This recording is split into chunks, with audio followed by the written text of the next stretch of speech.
السلام علیکم ویورز۔ کبھی کبھار ایسا بھی ہوتا ہے کہ جب ہم جائے نماز پر اللہ سے مانگنے کے لیے بیٹھتے ہیں تو نہ آنکھوں سے آنسو نکل پاتے ہیں اور نہ ہی زبان سے کوئی بھی دعا لفظوں کی شکل میں کہی جاتی ہے، بس عجیب سی کیفیت ہوتی ہے۔ دل تو تب چیخ چیخ کر کہہ رہا ہوتا ہے کہ یا اللہ، اب آپ کے کن کی ضرورت ہے، لیکن لب اس درد کو بیان کرنے سے قاصر ہوتے ہیں۔ اور پتہ ہے، اس لمحے تمہاری اللہ سے نہیں، تمہارے دل کی اللہ سے گفتگو ہوتی ہے۔ اور جب ٹوٹا ہوا دل خود اللہ کی بارگاہ میں جا کر اپنی کرچیاں سمیٹنے کی فریاد کرتا ہے نا، تو اللہ اس کے لیے اپنی مدد نہیں بھیجتا، بلکہ اللہ پھر وہ کرچیاں خود سمیٹتا ہے۔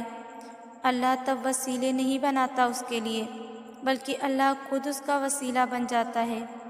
تمہاری یہ خاموشی اللہ کے یہاں بہت زور کا شور مچا دیتی ہے۔ جب آسمان تمہاری آواز سے لرز اٹھتا ہے تو سوچو اس رب کی کیفیت جس نے فرمایا ہے کہ میں شہ رخ سے بھی زیادہ تمہارے قریب ہوں۔ سوچو تمہاری جس خاموشی کا شور عرش تک پہنچ سکتا ہے، اسے کیا تمہارے دل میں رہنے والا اللہ نہیں سن سکے گا؟ وہ سب سنتا ہے، وہ سب جانتا ہے، تب بھی جب تم کہتے نہیں اور تب بھی جب تم کہنا نہیں چاہتے۔ وہ دھڑکن ہے اور وہ دھڑکنوں کی ہی سنتا ہے، پھر ایسے معجزے کرتا ہے کہ دل پھر سے جی اٹھتے ہیں۔ یہ دنیاوی محبتیں تو تمہاری آزمائش کرنے آتی ہیں کہ تم حقیقی محبت سے کتنے قریب ہو، اور جب تم صبر کے ساتھ اس کی رضا میں راضی رہتے ہو تو وہ بھی پھر تمہیں تمہاری من پسند چیز پلک جھپکتے واپس لوٹا دیتا ہے۔ تم جو اس آزمائش کی گھڑی میں دنوں اور سالوں کا حساب رکھے ہوئے ہو، تو بتاؤ ذرا، کیا تمہاری آزمائش زیادہ طویل ہے یا حضرت یعقوب علیہ السلام کی، جب انہوں نے حضرت یوسف علیہ السلام سے جدائی کاٹی؟ تم کہتے ہو تم نے یہاں اس مقام تک پہنچنے کے لیے ان گنت قربانیاں دیں، تو کیا تمہاری ایک بھی قربانی حضرت ابراہیم علیہ السلام کی قربانی کا نعم البدل ہے؟ کبھی کبھی میں یہ سوچ کر حیران رہ جاتی ہوں کہ اللہ انسان سے کتنی محبت کرتا ہے۔ اللہ ہمیں بناتا ہے، بہترین صورتوں سے نوازتا ہے، ہماری آنکھوں، بالوں اور چہرے کے رنگ کو بالکل توازن سے اور پرفیکشن سے بنایا ہے، ہمیں رزق عطا کرتا ہے۔ اللہ جو ہماری چلنے والی ایک ایک سانس کو کنٹرول کرتا ہے، ہمارے گناہوں کو ڈھانپ کر رکھتا ہے۔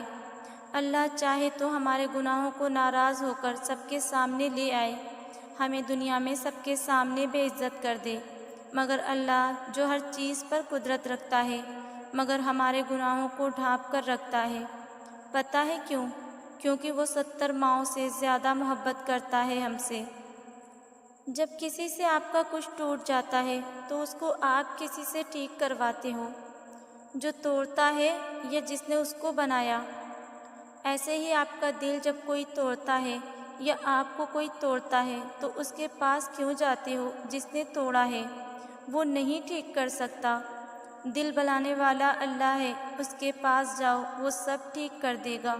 سارے زخم ایسے بھر دے جیسے کبھی تھے ہی نہیں، دل ایسے جوڑ دے گا جیسے کبھی ٹوٹا ہی نہیں، اور پھر جب اللہ سے جڑ جاؤ گے پھر کبھی ٹوٹ نہیں پاؤ گے۔ محبت بھیک نہیں ہوتی کہ جھولی پھیلا کر انسانوں کے پیچھے در در بھاگا جائے۔ محبت بہت خوددار ہوتی ہے، جو اللہ کے سوا کسی کے سامنے اپنے خالی دامن سے پردہ نہیں ہٹاتی، اور محبت کرنے والے عزت کے پابند ہوتے ہیں۔ وہ بھلے محبت قضا کر بھی دیں لیکن عزت فرض کی طرح ادا کرتے ہیں۔ اس پر کسی انسان کا کوئی زور نہیں۔ کچھ دعائیں جلدی قبول ہو جاتی ہیں اور کچھ دیر سے۔ کچھ دعاؤں اور ان کی قبولیت کے درمیان آزمائش نہیں ہوتی، کچھ کے درمیان چھوٹی آزمائش ہوتی ہے اور کچھ کے درمیان لمبی آزمائش، مگر جن دعاؤں اور قبولیت کے درمیان صبر کا راستہ ہوتا ہے، ان منزلوں کی خوبصورتی ہی الگ ہوتی ہے۔ اور پھر معجزے تو صبر والوں کے لیے ہوا کرتے ہیں۔ یقین کرو، ہم انسان کسی قابل بھی نہیں ہوتے ہیں، یہ صرف اللہ ہے جو ہمیں اٹھا اٹھا کر کھڑا کرتا ہے، ہمارے عیبوں پر پردہ ڈال کر لوگوں میں ہمیں عزت دیتا ہے۔ ناشکری کے باوجود بھی بے حساب دیتا ہے۔ جب ہم دنیا والوں کے سامنے رو رو کر منتیں کر رہے ہوتے ہیں، دنیا مانگ رہے ہوتے ہیں، تب بھی وہ ہمیں نہیں بھولتا بلکہ دنیا دے دیتا ہے اور پھر غموں میں ڈال کر ہمیں اپنی یاد دیتا ہے۔ جانتے ہو تم کیوں؟ کیونکہ انسان کو حقیقی خوشی اس وقت تک نہیں مل سکتی جب تک اسے یہ احساس نہ ہو کہ اسے یہ خوشی چاہیے۔ جب تمہیں بہت زیادہ پیاس لگی ہوتی ہے تب پانی تمہیں زیادہ سکون دیتا ہے۔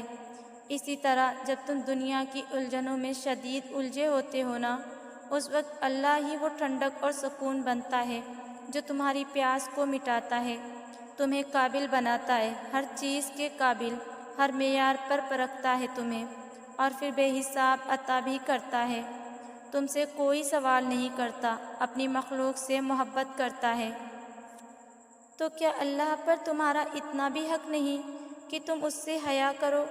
عبادت نہیں کر سکتے تو کفر تو مت کرو۔ اگلے دن چڑھنے والے سورج پر تم کو یقین ہوتا ہے نا کہ وہ چڑھے گا اور کل کا دن آئے گا، تبھی تم لمبے لمبے کام کی لسٹ بناتے ہو۔ تو کیا اس بات کو نہیں مانتے کہ قیامت بھی یوں ہی کسی ایک کل آ جائے گی؟ اور اگر مانتے ہو تو یہ نہیں جانتے کہ اس دن تم کیا کرو گے؟ یاد رکھو، آج محنت میں بہایا گیا پسینہ ہی کل تمہاری پیاس کو ختم کرے گا۔ آج کی مخلصی کل تمہیں بچا لے گی۔ تم خود اپنی دعاؤں سے ہی اپنا مقدر لکھتے ہو اور تمہاری دعائیں ہی تم تک وہ سب لے آتی ہیں جو تمہارا نصیب بھی تمہیں نہیں دے پاتا۔